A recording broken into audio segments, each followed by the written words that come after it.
सोनामुखी, हरड़, मुलेठी जैसी अनेक जड़ी बूटियां और हजारों वर्षों का प्राचीन आयुर्वेदिक ज्ञान इस एक बोतल में समाया हुआ है। कायम टैबलेट, आपकी खुशियों का साथी। अमेरिकी राष्ट्रपति डोनाल्ड ट्रंप के ऐलान के बाद कि अमेरिका ने वेनेजुएला में सैन्य कार्रवाई करके राष्ट्रपति मादुरो को और उनकी पत्नी को हिरासत में ले लिया है, अंतर्राष्ट्रीय राजनीति में हलचल तेज कर दी। और अब ये मामला सिर्फ अमेरिका वेनेजुएला के बीच का नहीं रह गया, बल्कि इसके असर अब बाकी देशों पर भी पड़ने लगे हैं।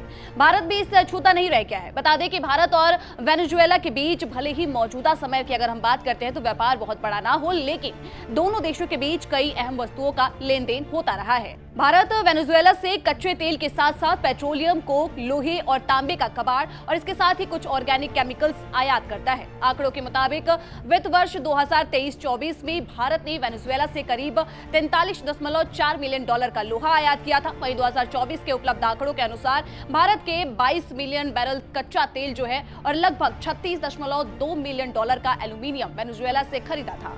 ऐसे में अगर अमेरिका वेनेजुएला टकराव और गहराता है तो भारत के लिए ये व्यापारिक चैनल पूरी तरीके से बाधित हो सकता है, जिसका सीधा असर कच्चे माल की आपूर्ति और लागत पर पड़ सकता है।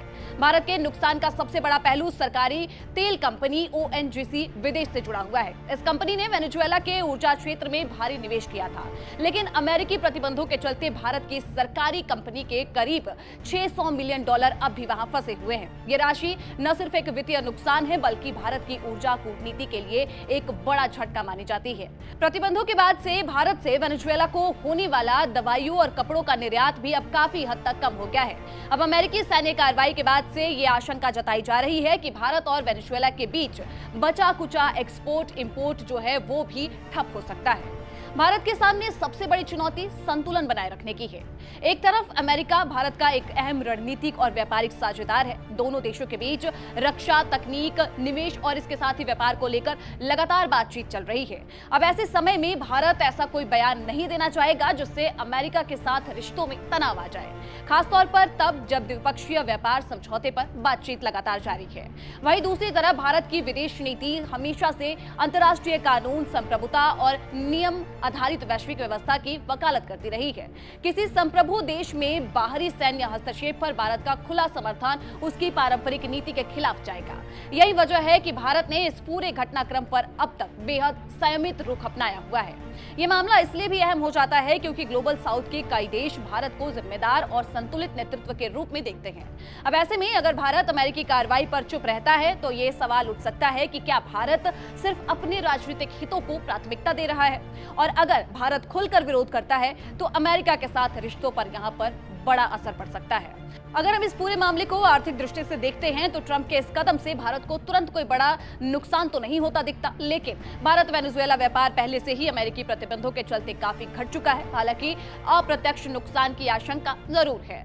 भारत पहले ही ट्रंप प्रशासन के सख्त रुख का जो सामना है वो लगातार कर चुका है, चाहे वो 50% टैरिफ हो या रूसी तेल खरीद को लेकर अतिरिक्त पेनल्टी लगाना। भारत का मानना यह भी रहा है कि इस मामले में अमेरिका ने भारत को तुलनात्मक यानी कि कंपैरेटिवली बाकी देशों से ज्यादा निशाना बनाया, जबकि चीन और यूरोप जैसे देशों पर उतना दबाव नहीं डाला गया। ऐसे में वेनेजुएला मुद्दे पर कोई भी गलत कूटनीतिक कदम भारत की ट्रेड डील, ऊर्जा सुरक्षा और अमेरिका के साथ आर्थिक समीकरणों को प्रभावित कर सकता है। भारत और वेनेजुएला के संबंधों की अगर हम बात करते हैं तो दोनों देशों के रिश्ते मुख्य रूप से ऊर्जा और व्यापार तक ही सीमित रहे हैं। हालांकि एक समय ऐसा था जब वेनेजुएला भारत के लिए कच्चे तेल का एक बड़ा स्रोत माना जाता था। आंकड़ों की बात करें तो साल 2019-20 में दोनों देशों के बीच व्यापार 6.3 अरब डॉलर से ज्यादा था, लेकिन अमेरिका के द्वारा वेनेजुएला पर लगाए गए सख्त प्रतिबंधों के बाद ये व्यापार लगातार गिरता चला गया और फिर साल 2022-23 तक ये आंकड़ा घटकर कुछ 100 मिलियन डॉलर तक ही सिमट गया। राजनीतिक स्तर पर भारत वेनेजुएला संबंधों का अगर हम जिक्र करें तो सबसे मजबूत दौर साल 2005 में देखा गया, जब राष्ट्रपति ह्यूगो शावेज भारत आए थे और तत्कालीन प्रधानमंत्री डॉक्टर मनमोहन सिंह के साथ द्विपक्षीय बातचीत भी हुई थी। इसके बाद निकोलस मादुरो भी साल 2012 में भारत आते हैं, लेकिन साल 2013 में शावेज का निधन हो जाता है। तो उसके बाद यूपीए सरकार ने शोक व्यक्त भी किया था और तत्कालीन कॉर्पोरेट मामलों के राज्य मंत्री सचिन पायलट को राजकीय अंतिम संस्कार तक में भेजा गया। उसके बाद साल 2014 में नरेंद्र मोदी की सरकार आती है और उनके कार्यकाल में भारत वेनेजुएला के बीच सीमित लेकिन निरंतर कूटनीतिक संपर्क बना रहा। अप्रैल 2015 में तत्कालीन विदेश मंत्री सुषमा स्वराज ने जकार्ता में एशिया अफ्रीका शिखर सम्मेलन के के दौरान वेनेजुएला के कार्यकारी उपराष्ट्रपति से मुलाकात की, जबकि उसी वर्ष विदेश राज्य मंत्री ने काराकास का दौरा भी किया था। वहीं हाल के वर्षों की अगर हम बात करें तो संयुक्त राष्ट्र जैसे मंचों पर विदेश मंत्री एस जयशंकर और वेनेजुएला के नेताओं के बीच मुलाकातें होती रही हैं। जैसे कि साल 2021 और 2022 में जयशंकर ने संयुक्त राष्ट्र महासभा के दौरान अपने वेनेजुएलाई समकक्षों से मुलाकात की थी। अब बात करते हैं कि अमेरिका और वेनेजुएला के बीच उन भारतीयों का क्या जो वेनेजुएला में फंसे हुए हैं, और एक सवाल ये भी कि इस वक्त कितने ऐसे भारतीय हैं जो वहां पर फंसे हुए हैं। तो बता दें कि वेनेजुएला में भारतीय समुदाय बहुत छोटा है। भारतीय दूतावास के रिकॉर्ड के मुताबिक वहां लगभग 50 एनआरआई भारतीय और 30 भारतीय मूल के लोग मौजूद हैं, यानी कि वहां पर भारतीयों की जो संख्या है वो 100 से भी कम है। लेकिन संख्या चाहे जो भी हो, भारत के लिए उसके नागरिकों की सुरक्षा हमेशा ही प्राथमिकता होती है। इसीलिए मौजूदा हालात में उनकी सुरक्षा भारत के लिए एक चिंता का विषय जरूर है। इसीलिए हालात बिगड़ने के बाद विदेश मंत्रालय ने सभी भारतीय लोगों के लिए एक आधिकारिक एडवाइजरी जारी कर दी है। बता दें कि भारतीय नागरिकों को वेनेजुएला की गैर जरूरी यात्रा से बचने की सलाह एडवाइजरी में दी गई है।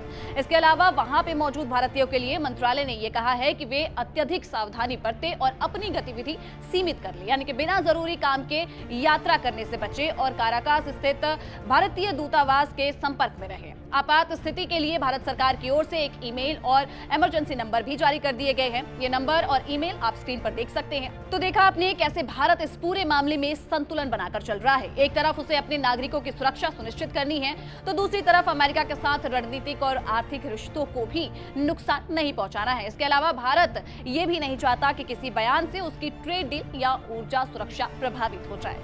फिलहाल आप इस पूरे मामले पर क्या सोचते हैं, कमेंट सेक्शन में जरूर बताइएगा और देश दुनिया की तमाम जानकारी के लिए देखते रहें दैनिक जागरण।